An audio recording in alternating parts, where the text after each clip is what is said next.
¿Qué tal? ¿Cómo les va? Bueno, en primer lugar, como tenemos poco tiempo y después me corren, quiero pedir disculpas porque ayer me equivoqué al mencionar el apellido del personaje este nuevo que tenemos acá durante las vacaciones. En realidad, ¿cómo se dice? Puyolans, porque es catalán, ¿eh? Entonces me dijo que no era Pujolans, es Puyolans. Hernán Puyolans, mañana les doy el número de documento, porque se supone que hoy va a ser bien en su trabajo, ¿no?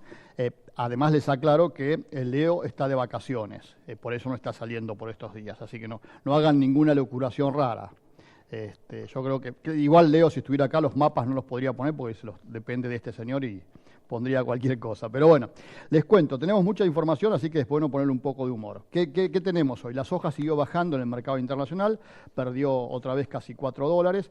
El trigo y el maíz prácticamente sin cambios. En el mercado local, se los cuento muy rápido, según la información del Matbar Office, 460, más o menos 465 se podían conseguir por soja disponible, después vamos a hablar de eso, 306 por el trigo y $265 por el maíz.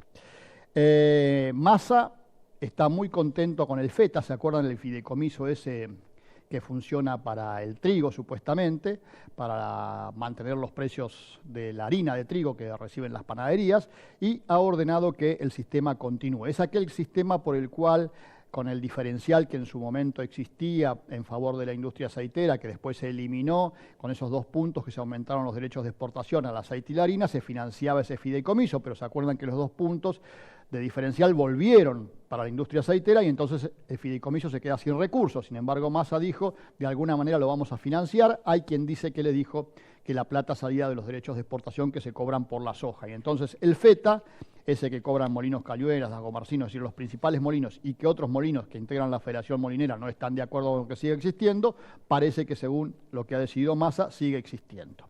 La Bolsa de Buenos Aires prácticamente dio por concluidas sus estimaciones de la cosecha de trigo, porque dice que está el 99,5% de la cosecha ya finalizada. La estimación se mantuvo en 12,3 millones de toneladas. Es un buen dato porque es alrededor de 1 millón de toneladas más de lo que estábamos estimando todos. En cuanto a la siembra de maíz, ya está cubriendo el 70% con 7.300.000 hectáreas en total, y la siembra de soja cubrió el 81% de las 16,7 millones de hectáreas previstas. Y seguimos avanzando, ahí viene la parte de Tuchito, que Tuchito no falla nunca, tiene que poner la placa de la soja, que corresponde a la situación de oferta y demanda de soja.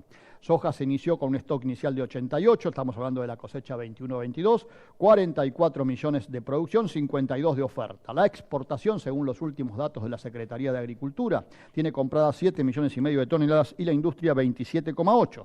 Por lo tanto, quedarían de soja, considerando el stock inicial, 16,7 millones de toneladas. A fijar hay 2,9 millones de toneladas, se limpió mucho con los dólares sojas vigentes. El saldo total sin precio, 11,6 millones de toneladas. La mercadería de los productores, en realidad, que estaría quedando de la campaña 21-22, estaríamos hablando de 8,7 millones de toneladas, que surge de restarle a la producción lo que está comercializado sin considerar el stock inicial. La realidad es que parte de esos 8,7 millones de toneladas se han ido de contrabando, según dicen algunos, y otra parte se está operando por algún otro canal. Según los más optimistas, dicen que no hay en el campo más de 5 millones de toneladas de soja de la cosecha pasada. Las existencias parecen darle la razón a quienes dicen esto. Fíjense lo que pasaba al 31 de diciembre, último dato disponible, del 2022 en este caso, había 8,9 millones de toneladas, esto es el equivalente a aproximadamente a 1.400.000 toneladas menos de las que había la misma fecha del año pasado, que había un nivel récord. Estamos inclusive por debajo de lo que había también. Son existencias comerciales, no incluyen la que es de los productores, sino que están incluidas la industria, exportadores, acopios y cooperativas. Aquí no están las que están embolsadas, y estamos en 8,9, es decir, 1.400.000 toneladas menos que en el año 2021 y 1 millón de toneladas menos, 900.000 toneladas menos que en el año 2020, aunque son más que en los años anteriores. De todas maneras, la soja es precisamente el problema por el cual se genera otra vez la discusión por los precios de pizarra. Nosotros veníamos contando, la otra plaquita que va a poner Tuchito ahí en pantalla, tiene que ver con los volúmenes operados. ¿Se acuerdan que decimos que son volúmenes que son muy inferiores a los que se informaban? Esto es día a día, y esto dio por resultado esta otra planilla que es la que confirma los datos que nosotros mostramos. La planilla no la van a ver mucho porque los números son muy chiquitos, pero es la que publica la Secretaría de Agricultura con los volúmenes efectivamente negociados según las declaraciones de compra que hacen los exportadores y la industria. Y fíjense que en la última semana de vigencia del dólar soja solo se negociaron, según la industria, porque eso es lo que compró, 535.000 toneladas. Más claro lo van a ver en este otro cuadrito que presentamos. Cuando empezó el dólar soja en su última etapa de 230 pesos, había un total negociado de 32,1 millones de toneladas de soja. Cuando terminó hay 35,3, es decir que en el proceso de este dólar soja de 230 pesos se negociaron efectivamente 3,2 millones de toneladas nuevas, de las cuales la industria compró 3, la exportación compró 200.000 y además se fijaron 2,5 millones de toneladas, porque cuando inició el periodo había 4,5 millones de toneladas a fijar y cuando termina el periodo hay 2 millones de toneladas. En definitiva, en el último gráfico vamos a ver lo efectivamente negociado durante la vigencia de los diferentes dólares soja. En el primero se negociaron 7.761.000 toneladas a precio y 3.029.000 toneladas se fijaron. Entre octubre y noviembre se negociaron 1.341.000 toneladas a precio y 431.000 a fijar, esto es durante el periodo de no vigencia de ningún dólar especial, y cuando aparece el nuevo dólar soja de diciembre se negocian 3.167.000 toneladas de soja nueva y 1.628.000 toneladas de soja a fijar. Se fijaron en realidad.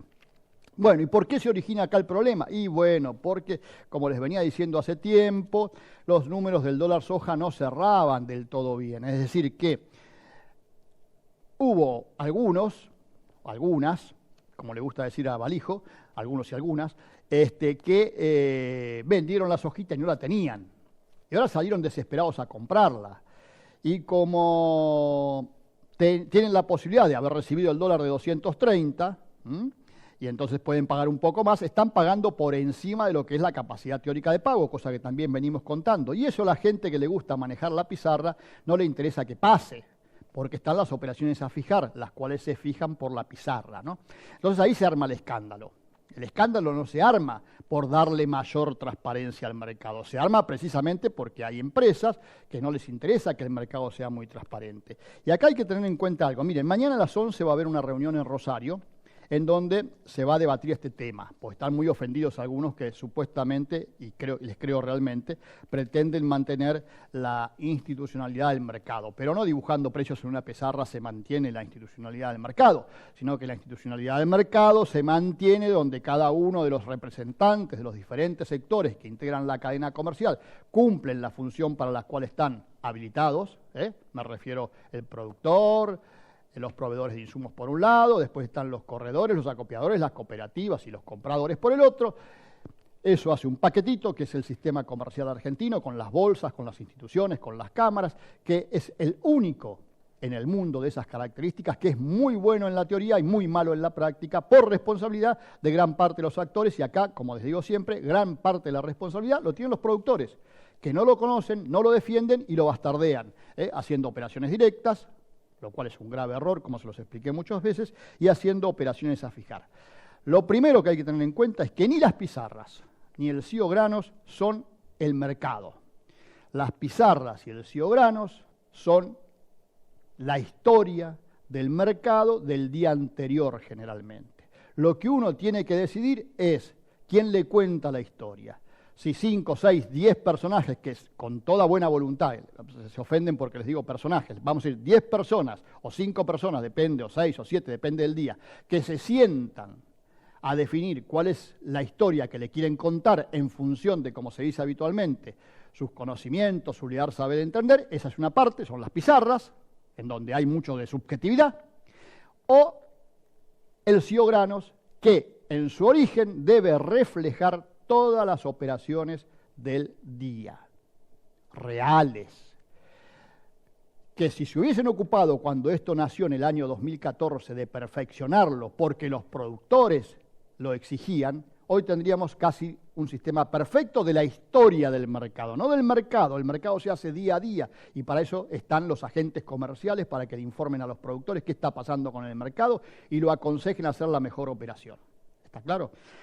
Pero la historia de las cámaras arbitrales no es nueva. Miren, yo les podría mostrar toneladas de papeles en los cuales hay escrito trabajo sobre esto. Pero simplemente les voy a recordar algunos actos. Yo recordaba hoy, por ejemplo, a Carlos Eduardo Musó, que fue un antiguo presidente de la Cámara Arbitral de la Bolsa de Auxiliares de Buenos Aires, que tenía una empresa corredora, y que un día se le ocurrió decir, sincerarse, y decir que las pizarras de girasol, que fueron tradicionalmente un gran problema, estaban desvirtuadas. Los viejos como yo se acordarán cómo terminó don Carlos Musó con su empresa e inclusive con su vida. Pero bueno, no nos vamos a poner tan históricos ni tan tristes. Les recuerdo que el 7 de agosto del año 98, bajo la Secretaría de Agricultura del ingeniero Felipe Solá y la Secretaría o la Subsecretaría de Mercados de la ingeniera Susana Merlo, se decidió la suspensión de las pizarras, porque era tan alevoso lo que pasaba con el girasol, que era vergonzoso que se siguieran fijando esos precios. Eso ocurrió, les repito, por una resolución del 7 de agosto de 1998, en donde se intervinieron las pizarras y se trató de modificar el sistema. Lamentablemente hubo poco éxito porque, pasó en el 97, me corrijo, fue en el 97, fue el 4 de julio del 97 en realidad.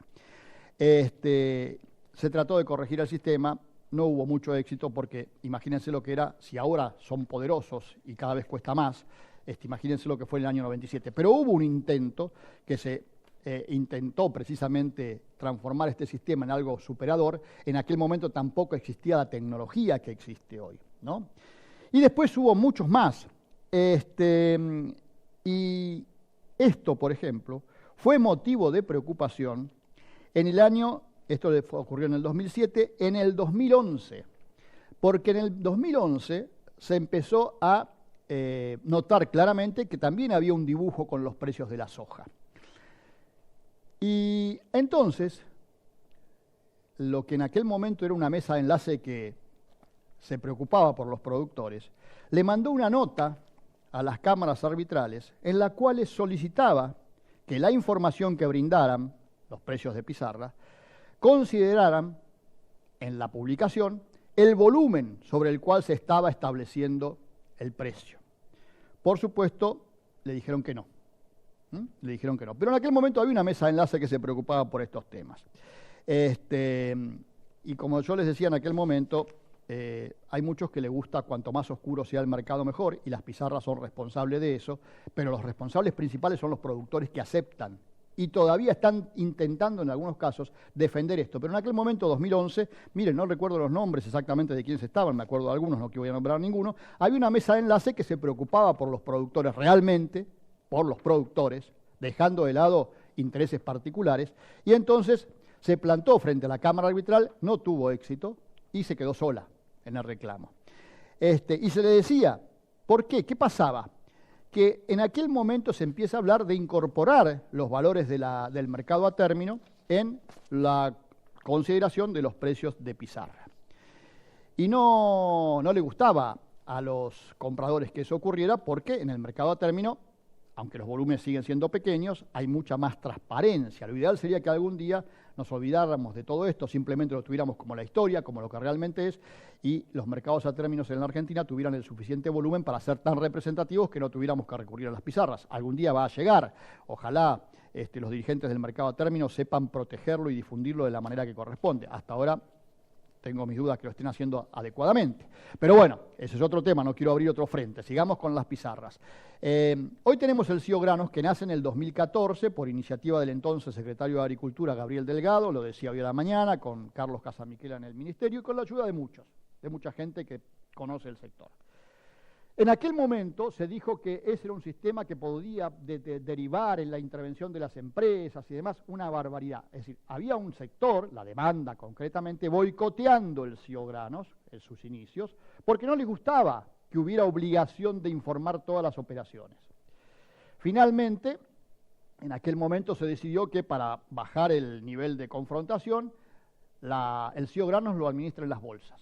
Y de hecho hoy lo administran las bolsas. Y la prueba la teníamos, insisto, cuando todos los días las bolsas durante la vigencia del dólar soja publicaban los volúmenes operados. ¿Por qué no lo siguen publicando ahora para todos los productos y además dan los precios? Y miren, no les estoy diciendo que inventen nada, lo hacemos nosotros, que somos unos pichis, que ponemos a mano a laburar y sacamos estas placas que ahora Tuchito va a poner en pantalla, en donde mostramos, acá vemos el caso del trigo en el día de ayer, se operaron 51.845 toneladas, hay el volumen en cada uno de los lugares de entrega, y hay más, acá resumimos, los precios, el promedio, el mínimo y el máximo, no es tan complicado hacerlo. Insisto, esta es la historia del mercado, contada por los verdaderos protagonistas, que no son 5 tipos que se juntan a definir un precio, y no se enojan, 5 personas, porque se enojan si les digo tipos, 5 personas, 5 grandes personas, si quieren les digo, pero no es lo mismo que esto que acabamos de ver, que esto que acabamos de ver es mucho más representativo, y debería serlo aún más si le pusiéramos condiciones para que no se mienta en la información que se brinda acá. Y la información es muy sencilla, conectar esto con la FIP. A nadie le gusta, pero es la forma de controlar. Y miren de dónde sale esta información. Sale de una planilla que todos los días la Secretaría de Agricultura publica. Ahí le va a tocar entrar al gran catalán que tenemos ahora acá. A ver, fíjense, esta por ejemplo es el maíz, ¿no? No lo vamos a ver toda, pero fíjense, este es el monitor Ciogranos. Ahí ustedes ven el precio máximo, el mínimo, el promedio, el precio más operado, seguí bajando, dale que si no me echan. Y abajo van a ver los volúmenes operados, ahí en el círculo ese, ¿dónde se operó cada uno de esos volúmenes?